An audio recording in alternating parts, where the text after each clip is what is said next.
வணக்கம் ஃப்ரெண்ட்ஸ். பாக்யலட்சுமி சீரியல்ல இன்னும் எபிசோட்ல என்ன நடக்குதுன்னு பார்க்கலாம் வாங்க. கோபி ஐசியூல படுத்திருக்கத கண்ணாடி வழியா பார்க்குற ராதிகா, கோபி அப்படின்னு கூப்பிட்டு ஏங்கி அழுதுட்டு இருக்காங்க. அவங்கள கூப்பிடலாமா, ஆறுதல் படுத்தலாமான்னு தோள்ல கை வைக்க வர பாக்யா வேண்டான்னு நின்னுக்கிறாங்க. அப்போ அந்த ஏரியாவுக்குள்ள எழிலும் ஈஸ்வரியும் வர்றாங்க. ராதிகாவை பார்க்குற ஈஸ்வரி அப்படியே வெறி ஆயிடுறாங்க.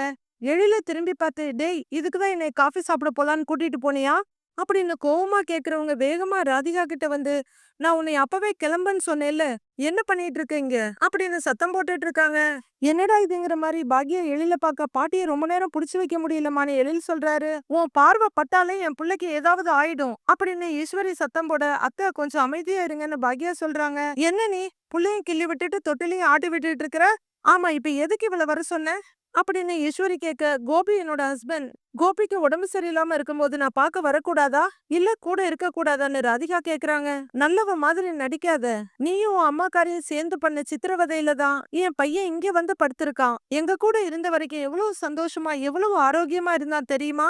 உன்னைய கட்டினதுக்கு அப்புறம் தான் அவன் முகத்துல இருந்த சிரிப்பே மறைஞ்சு போச்சு அப்படின்னு ஈஸ்வரியே சொல்ல ராதிகாவுக்கு ரொம்பவே அதிர்ச்சி ஆயிடுது. ஆனா நான் வயிறு எரிஞ்சு சொல்றேன், குருவி கூடு மாதிரி இருந்த எங்க குடும்பத்துல கல்ல விட்டு எரிஞ்ச எங்க எல்லாரோட சந்தோஷத்தையும் குழி தோண்டி புதைச்சிட்ட. எல்லாமே என் பையனுக்காக நான் பொறுத்துக்கிட்டேன். கடைசியில அவனையும் இந்த நிலைமைக்கு ஆளாக்கிட்டேல்ல. நீ எல்லாம் நல்லாவே இருக்க மாட்ட.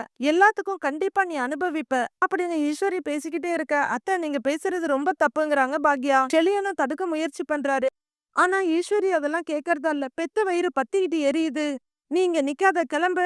முதல்ல இங்க இருந்து கிளம்பு அப்படின்னு ஈஸ்வரி கத்த. நான் ஏன் அத்தை கிளம்பணும்? நான் எங்கேயும் போக மாட்டேன், இங்கேதான் இருப்பேங்கிறாங்க ராதிகா. கிளம்புன்னு சொன்னேன்னு ஈஸ்வரி அதட்ட. அத்தை கொஞ்ச நேரம் சும்மா இருக்கீங்களா அப்படின்னு பாக்யா கேட்க, ஏய் நீ சும்மா இரு அப்படிங்கிற ஈஸ்வரி ராதிகா கிட்ட திரும்பி, நீ முதல்ல கிளம்பு அப்படின்னு மறுபடியும் சத்தம் போடுறாங்க. பாட்டி அப்படின்னு எழிலும் கூப்பிடுற.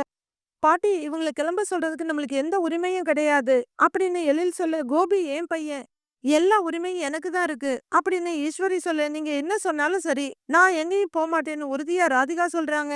அவன் கண்ணு முழிக்கும் போது நீ இங்க இருக்க கூடாது, அதுக்கப்புறம் அவன் வாழ்க்கையிலேயே நீ இருக்க கூடாது அப்படின்னு ஈஸ்வரி சொல்ல. ராதிகாவுக்கு மட்டும் இல்ல, எல்லாருக்குமே பயங்கர அதிர்ச்சி. அத்தை அப்படின்னு பாக்யா அதட்டுறாங்க. நீங்க இங்க இருந்தீங்கன்னா தேவையில்லாம பிரச்சனை தான் வரும். அதான் நாங்கெல்லாம் இங்க இருக்கோம்ல, நாங்க பாத்துக்கிறோம். நீங்க தயவு செஞ்சு கிளம்புங்கன்னு செழியன்னு சொல்றாரு. ஏய் என்னடா இதுங்கிற மாதிரி பாக்யா கேக்குறாங்க. இவங்க தான் புரியாம பேசிட்டு இருக்காங்கன்னா நீயுமா செழியன் அப்படின்னு ராதிகா கேக்குறாங்க. அப்படி நான் சொல்ல வரலைங்க. ஆக்சுவலி இங்க ஒரே ஒரு அட்டெண்டர் தான் இருக்க முடியும். நாங்களே இங்க ரூம் போட்டு தான் தங்கி இருக்கோம். சோ நாங்க பாத்துக்கிறோம். நீங்க தயவு செய்து கிளம்புங்க ப்ளீஸ் அப்படின்னு செழியன் சொல்ல அதிர்ச்சியோட பாத்துட்டு இருக்காங்க ராதிகா. சொல்றது காதுல விழலையா அப்படின்னு ஈஸ்வரி மறுபடியும் அதட்ட ஆரம்பிக்கிறாங்க. பாட்டி இப்ப எதுவுமே பேச வேண்டாம், கொஞ்சம் அமைதியா இருங்க. இங்க பாருங்க, இங்க நின்னு கத்திட்டு இருந்தீங்கன்னு வச்சுக்கோங்க, உங்களையும் கண்டிப்பா வீட்டுக்கு போக சொல்லிடுவாங்க. அப்புறம் அவரு கண்ணு முழிக்கும் போது நீங்க பார்க்க முடியாது சொல்லிட்டேன் அப்படின்னு எழில் சொல்ல. திடுக்கிடுற ஈஸ்வரி, ஏய் அப்படி சொல்லிடுவாங்களா என்ன அப்படின்னு அதிர்ச்சியா கேட்க. ஆமா கண்டிப்பா சொல்லிருவாங்க பாட்டி அப்படின்னு எழில் சொல்ல. தன்னை கண்ட்ரோல் பண்ணிக்க ஆரம்பிக்கிறாங்க ஈஸ்வரி. வெளியே வர நர்ஸ் கிட்ட, ஏமா என் பையன் எப்படி இருக்கான்னு ஈஸ்வரி கேக்குறாங்க. நல்லா இருக்காருமான்னு சொல்றாங்க அவங்க. ஏங்க நான் கொஞ்சம் டாக்டரை பார்க்கணும்னு ராதிகா கேட்க. எதுக்கு அப்படின்னு நர்ஸ் கேக்குறாங்க. பேஷண்டோட ஹெல்த் கண்டிஷனை பத்தி பேச அப்படின்னு ராதிகா சொல்ல. பேஷண்டோட ஹெல்த் கண்டிஷனை பத்தி எல்லா அப்டேட்டுமே அவங்க ஃபேமிலி கிட்ட கொடுத்தாச்சு. நீங்க என்ன பேசுறதா இருந்தாலும் அவங்க கிட்டயே பேசலாமே அப்படின்னு அந்த நர்ஸ் சொல்றாங்க. கேட்டுக்கிட்டியான்ற மாதிரி ஈஸ்வரி ஒரு பார்வை பார்க்க. இல்ல நான் டாக்டர் கிட்ட பேசணுங்கிறாங்க ராதிகா. சிஸ்டர் கிட்ட பேசுறதுக்கெல்லாம் டாக்டர் டைம் கொடுக்க மாட்டாரு, நீங்க அவரு ஃபேமிலி மெம்பர்ஸ் கிட்டயே பேசிக்கோங்க அப்படின்னு அந்த சிஸ்டர் சொல்லிட்டு இருக்கும் போதே, கொஞ்சம் மெடிசின்ஸ் எல்லாம் வாங்கணும் அப்படின்னு சொல்லிக்கிட்டு இன்னொரு சிஸ்டர் வராங்க. குடுங்கன்னு ராதிகா கைய நீட்டுறாங்க. முன்னாடி வெளியே வந்த நர்ஸ், பேஷண்டோட ஒய்ஃப் அவங்க தான், அவங்க கிட்ட கொடுத்துருன்னு பாக்யாவை காட்டுறாங்க. ராதிகாவுக்கு பாக்யாவுக்கு ரெண்டு பேருக்குமே அதிர்ச்சி. ரெண்டு பேரும் ஒருத்தர் ஒருத்தர் பாத்துக்கிறாங்க. இததான் ரியாலிட்டி, நல்லா பாத்துக்கோன்ற மாதிரி ஈஸ்வரி ஒரு பார்வை பாக்குறாங்க. நர்ஸ் ராதிகாவை தாண்டி பாக்யா கிட்ட போக பாக்யா ரொம்பவே தயங்கிக்கிட்டு ராதிகாவை பாக்குறாங்க. ராதிகாவோட மனசுக்குள்ள பயங்கர போராட்டம் நடக்குது. அப்படியே நொந்து போய் ஏங்கி போய் பாத்துக்கிட்டு இருக்காங்க. வேற வழி இல்லாம பாக்யா அந்த ஃபைல கைய நீட்டி வாங்கிட்டு செலியன் கிட்ட நீட்டுறாங்க. அவர் அதை வாங்கிட்டு போறாரு. அந்த நிமிஷம் ராதிகா நம்ம ஒண்ணுமே இல்லைன்ற மாதிரி ஃபீல் பண்றாங்க அந்த இடத்துல. பாக்யாவுக்கும் கொஞ்சம் அன்னீசியா இருக்கு.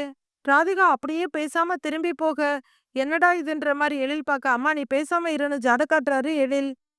போயிட்டு இருந்த நர்ஸுங்க பின்னாடி வர ராதிகா எக்ஸ்கியூஸ் மீன்னு கூப்பிட அவங்க ரெண்டு பேரும் திரும்புறாங்க. பாக்யா தான் கோபியோட ஒய்ஃப்னு உங்ககிட்ட யார் சொன்னதுன்னு ராதிகா கேட்க.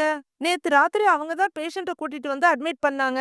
ட்ரீட்மெண்ட்டுக்கு முன்னாடி அவங்க தான் ஒய்ஃப்னு சைன் பண்ணியிருக்காங்க அப்படின்னு நர்ஸ் சொல்ல. ராதிகாவுக்கு சரியான அதிர்ச்சி. ஐசியூல இருந்து ஒரு நர்ஸ் வர்றாங்க. மேடம் இதுல சைன் பண்ணுங்கன்னு ஒரு ஃபைல பாக்யா கிட்ட நீட்டுறாங்க அவங்க. எழிலு நீ பண்ணுன்னு பாக்யா சொல்ல, குடுங்க நீ எழில் முன்னாடி வராரு. இல்ல சார் நீங்க இல்ல மேடம் தான் சைன் பண்ணணும். நீங்க தானே மேடம் பேஷண்டோட ஒய்ஃப். நீங்க தான் சைன் பண்ணணும்.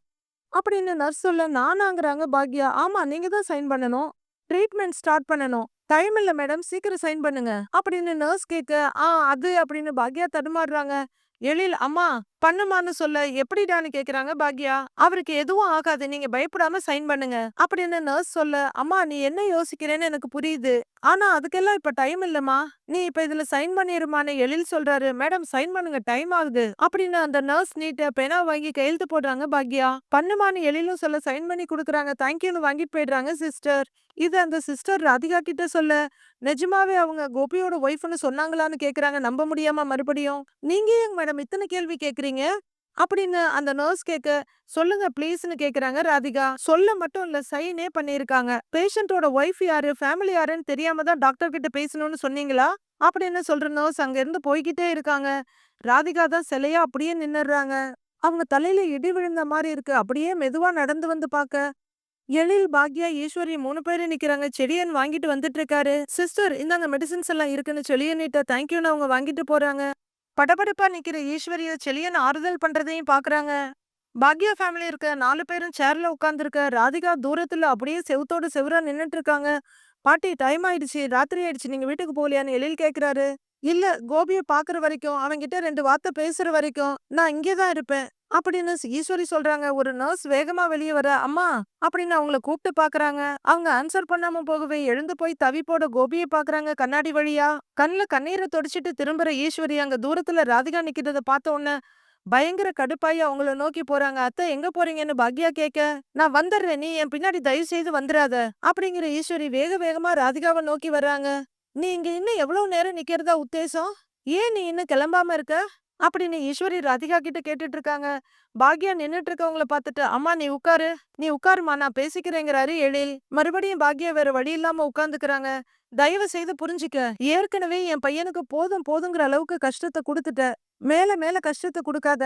அவனால தாங்க முடியாது. ஆஸ்பத்திரியிலயாவது அவனை கொஞ்சம் நிம்மதியா இருக்க விட. கிளம்பு முதல்ல. நாங்க எல்லாரும் இங்கதான் இருக்கோம். பாக்யா இருக்கா, செழியன், எழில் எல்லாரும் இங்கதான் இருக்கோம். எங்களை விட வேற யாரால கோபியை ரொம்ப நல்லா பாத்துக்க முடியும்? நாங்க பாத்துக்கிறோம் நீ கிளம்பு. இதோ பாரு நான் கோவத்துல எல்லாம் சொல்லல. நிஜமாவே உன்னை பார்த்தா அவனுக்கு ஏதாவது ஆயிடும். இப்பதான் நான் ஒரு பெரிய இழப்ப பாத்திருக்கேன். அடுத்து என் புள்ளையும் இழக்க நான் விரும்பல. அவன் நல்லா இருக்கணும்னு நீ நினைச்சேன்னா இங்க இருந்து போயிடு. அவன் நல்லா இருக்கணும்னு கூட நீ நினைக்க வேண்டாம். அவன் உயிரோட இருக்கணும்னு நீ நினைச்சா இங்க இருந்து போயிடு சொல்றேன்ல. போயிடு அப்படின்னு நிதானமா சொல்ற ஈஸ்வரி திரும்பி நடக்க ஆரம்பிச்சிடுறாங்க. ராதிகா அதிர்ச்சியிலயும் அழுகையிலயும் அப்படியே நிக்கிறாங்க. பாக்யா தவிப்போட ராதிகாவை பார்க்க ராதிகா எல்லாரையும் ஒரு பார்வை பார்த்துக்கிட்டு மெதுவா அந்த இடத்த கிராஸ் பண்ணிடுறாங்க. ராதிகா மனசுடைஞ்சு தளர்ந்த நடையோட வெளியே போயிட்டு இருக்க பாக்யா வர்றாங்க எழுந்து. வெளியே வந்த ராதிகா அதுக்கு மேல நடக்க முடியாம ஒரு வண்டியை புடிச்சிட்டு உடஞ்சு அழ ஆரம்பிச்சிடுறாங்க. அவங்க மனசுல ஏற்கனவே ஈஸ்வரி சொன்னது என் பையன் ஏற்கனவே போதும் போதுங்க கஷ்டத்தை அனுபவிச்சுட்டான். மேலும் மேலும் நீ கஷ்டத்தை கொடுக்காத அப்படின்னு சொன்ன வார்த்தை அவங்க மனசுல வருது. தேம்பி தேம்பி அழறாங்க. பின்னாடி வந்து நிக்கிற பாக்யா அவங்க கூப்பிடலாமான்னு கையை நீட்டிட்டு அப்படியே நின்னுக்கிறாங்க. செல்வி கரெக்டா அந்த நேரம் அங்க வர்றாங்க. அக்கா சார் எப்படிக்கா இருக்காரு அப்படின்னு செல்வி கேட்க நல்லா இருக்காரு செல்வி அப்படிங்கிற பாக்யா ராதிகா கிட்ட வர்றாங்க. ராதிகா கண்ணை தொடச்சிட்டு திரும்ப அவங்கள முன்னாடி கையை நீட்டி தடுத்து நிறுத்துறாங்க. பாக்யா கிளம்புறீங்களான்னு கேட்க ஆமான்னு தலையாட்டுறாங்க ராதிகா. ஏன் அப்படின்னு பாக்யா கேட்க நான் எதுக்கு இங்க இருக்கணும் அப்படின்னு ராதிகா கேட்க நீங்க தாங்க இங்க இருக்கணும் அப்படின்னு பாக்யா சொல்றாங்க. அவரோட ஃபேமிலி மெம்பர்ஸ் எல்லாருமே கூட இருக்கீங்க. விசிட்டருக்கு இங்க என்ன வேலை அப்படின்னு ராதிகா சொல்ல ஐயோ நர்ஸ் சொல்றதெல்லாம் நீங்க பெருசா எடுத்துக்காதீங்க. அவங்களுக்கு எதுவுமே தெரியாது அப்படின்னு பாக்யா சொல்ல எல்லாம் தெரிஞ்சவங்களே என்னென்னமோ சொல்லும்போது நர்ஸ் சொன்னதையா நான் பெருசா எடுத்துக்க போறேன் அப்படின்னு ராதிகா சொல்றாங்க. அத்தை உங்ககிட்ட என்ன சொன்னாங்க அப்படின்னு பாக்யா கேட்க அவங்க பேசும்போது நீங்களும் தானே இருந்தீங்க அப்படின்னு ராதிகா கேக்குறாங்க. இல்லங்க உங்ககிட்ட தனியா பேசினாங்கல்ல அப்ப என்ன சொன்னாங்கன்னு பாக்யா கேக்குறாங்க. எல்லாரும் இருக்கும்போது என்ன சொன்னாங்களோ அததான் வேற ஒரு டோன்ல சொன்னாங்க. என் பையன் உயிரோட இருக்கணும்னு நினைச்சா இங்க இருந்து கிளம்பி போயிடுன்னு சொன்னாங்க அப்படின்னு ராதிகா சொல்ல அத்தை ரொம்ப பயந்து போயிருக்காங்க. அதனாலதான் பாக்யா ஏதோ சொல்ல வர தடுத்து நிறுத்திடுறாங்க ராதிகா. எல்லாருமே நல்லா இருக்கணும்னு நினைக்கிறவனா நானா கோபி நல்லா இருக்க கூடாதுன்னு நினைக்க போறேன் அப்படிங்கிறாங்க ராதிகா.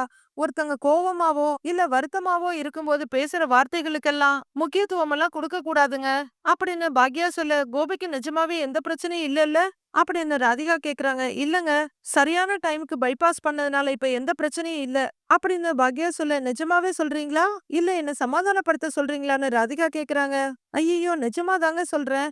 நீங்க வேணும்னா டாக்டர் கிட்ட பேசி பாருங்க அப்படின்னு பாக்யா சொல்ல, அதான் விசிட்டர் கிட்ட டாக்டர் பேச மாட்டாங்கன்னு சொன்னாங்களே, கோபிக்கு ஹார்ட் அட்டாக் வந்தது உங்களுக்கு எப்படி தெரியும் அப்படின்னு ராதிகா கேக்குறாங்க. அவர்தான் எனக்கு ஃபோன் பண்ணாரு. அவர் ஒரு தடவை ஃபோன் பண்ணாரு, நான் எடுக்கல. மறுபடியும் வாய்ஸ் நோட் அனுப்புனாரு. ரொம்ப உடம்புக்கு முடியலன்னு சொன்னாரு. அவரோட குரல் ரொம்ப பதட்டமா இருந்தது. அவரு முதல்ல எனக்கு ஃபோன் பண்ணல. எல்லாருக்கும் ஃபோன் பண்ணி பார்த்திருக்காரு. யாரும் எடுக்கலன்னு தான் எனக்கு கூப்பிட்டிருக்காருங்கறாங்க பாக்யா. அவரு ஃபோன் பண்ணது நீங்க கிளம்பி போயிட்டீங்களா பாக்யா அப்படின்னு ராதிகா கேட்க, ஆமாங்கறாங்க பாக்யா. போனேன். ஆனா போறதுக்கு முன்னாடி உங்களுக்கு ஃபோன் பண்ணேன். உங்க ஃபோன் ஸ்விட்ச் ஆஃப் ஆயிருந்தது. வீட்டுக்கு கூட வந்து பார்த்தேன். யாரும் இருக்கிற மாதிரியே தெரியல. அதுக்கப்புறம் தான் நான் அங்க போனேங்க. தெரிஞ்ச ஒருத்தருக்கு உடம்பு சரியில்ல. நமக்கு ஃபோன் பண்றாரு. அவருக்கு ஹெல்ப் பண்ணணும். அத மட்டும் தான் நான் யோசிச்சேன். வேற எதுவுமே நான் யோசிக்கலங்க. நீங்க வாங்க, உள்ள வாங்க. அத்தைகிட்ட நான் பேசுறேன். இனிமே அவங்க எதுவுமே சொல்லாத மாதிரி நான் பாத்துக்கிறேன். வாங்க, வாங்க உள்ள அப்படின்னு பாக்யா சொல்ல, நீங்களே பாத்துக்கோங்க பாக்யா.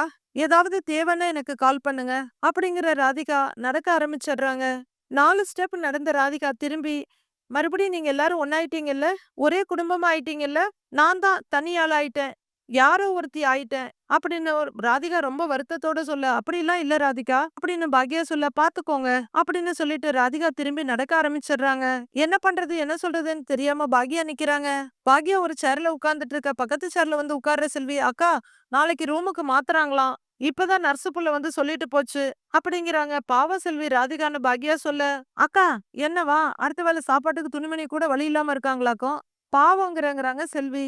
அத்தை அவங்கள ரொம்ப திட்டிட்டாங்க அப்படின்னு பாக்யா சொல்லவும், மாமியா திட்டுறது என்ன புதுசா இல்ல திட்டு வாங்குறது ராதிகாவுக்கு என்ன புதுசா அப்படின்னு செல்வி கேட்க, இந்த சூழ்நிலையிலேயே அவங்கள திட்டணுமா அப்படின்னு பாக்யா கேக்குறாங்க. அம்மாவுக்கு முன்னாடி அவங்க பையனை கொண்டு போய் விட்டோம்னு வச்சுக்கேன், அம்புட்டுதான் கதையே முடிஞ்சு போயிரும். அம்மா கண்ணுக்கு வேற யாருமே தெரிய மாட்டாங்கக்கா. அவங்க மகனே தப்பு பண்ணாலும் அடுத்தவங்கள தான் திட்டுவாங்க. இப்ப இம்புட்டு பெரிய காரணம் கிடைச்சிருக்கு, சும்மா விடுவாங்களான்னு செல்வி கேக்குறாங்க. நான் நேத்து ராத்திரியில இருந்தே அவங்க கிட்ட பேசணும்னு தான் முயற்சி பண்ணிக்கிட்டு இருந்தேன். அவங்க ஹஸ்பண்டுக்கு உடம்பு சரியில்லைங்கிற விஷயம் அவங்களுக்கு தான் முதல்ல தெரியணும்னு நினைச்சேன் அப்படின்னு பாக்யா சொல்ல, அதான் தெரியுமே, இன்னைக்கு கூட ஓடுனில்ல. ஆனா அவங்க வீட்ல இல்ல. அதுக்கப்புறம் போன் எடுக்கல. அது நீ என்னக்கா பண்ண முடியும் அப்படின்னு செல்வி கேக்குறாங்க. அத்தை அவங்கள கண்டபடி பேசி துரத்தி விட்டுருக்க கூடாது செல்வி. அது பெரிய தப்பு அப்படின்னு பாக்யா சொல்ல, நீ ஏன்க்கா இப்படி இருக்கிற? இம்புட்டு நல்லவளாவா இருப்ப? அதான் போறவங்க வரவங்க எல்லாம் உன் தலையில மிளகா அரைச்சிட்டு போறாங்க. நெஞ்சு வலிக்குதுன்னு உனக்கு ஃபோன் பண்ணாருல்ல கோபி சாரு. அதுக்கு முந்தின நிமிஷம் வரல அவரு உன்னை விரோதியா தானே நினைச்சுக்கிட்டு இருந்தாரு. உன்னைய அழிக்கிறதா அவரோட லட்சியம்னு வாழ்ந்துகிட்டு இருந்தாரு. உன் இடத்துல நான் இருந்தேன்னு வச்சுக்கேன், அவர் எப்படியோ போகட்டும்னு விட்டிருப்பேன். ஆனா நீ அந்த மாதிரி செய்யல. ஆஸ்பத்திரியில கொண்டு வந்து சேர்த்ததோட விடாம இங்கேயே உட்கார்ந்துகிட்டு இருக்கிற. இதெல்லாம் பெரிய விஷயம் தெரியுமா? இதெல்லாம் பத்தாதுன்னு அந்த ராதிகா அக்காவுக்காக கவலைப்படுவ. அக்கா, எல்லாருமே அவங்கவங்கள பத்தி தான்க்கா யோசிக்கிறாங்க. நீ ஏன்க்கா உன்னைய பத்தி யோசிக்கவே மாட்டேங்கிற? நாளைக்கு காலையில கண்ணு முழிச்சதும் கோபி சார் உனக்கு நன்றி சொல்லுவாரு. உன் மாமியா நீதாம்மா எனக்கு சாமின்னு சொல்லும். செலியன் தம்பி இனியா பாப்பாவும் உன்னை வந்து கட்டி பிடிச்சுக்குவாங்க. 2 நாள் கழிச்சு கோபி சாருக்கு எதிர்த்து ஒரு வார்த்தை பேசி பாரு. எல்லாரும் அப்படியே உனக்கு எதிரா மாறிடுவாங்க. எல்லாரும் சார் பக்கம் போயிருவாங்க. உன் பக்கம் திரும்பி கூட பார்க்க மாட்டாங்க. இதுதான்க்கா உலகம். பிள்ளைகளா இருந்தாலும் குடும்பமா இருந்தாலும் எல்லாரும் அவங்கவங்க நேரத்துக்கு தகுந்தாப்புல தான்க்கா நடந்துக்கிறாங்க. நீயும் அப்படி இருக்க பழகிக்கக்கா அப்படின்னு செல்வி சொல்லிட்டு இருக்க. ஹம் அப்படிங்கிற பெருமூச்சோட பாக்யா வெறுத்து போய் உட்கார்ந்துருக்காங்க. மீதி என்ன நடக்குதுன்னு நாளைக்கு பார்க்கலாம் ஃப்ரெண்ட்ஸ்.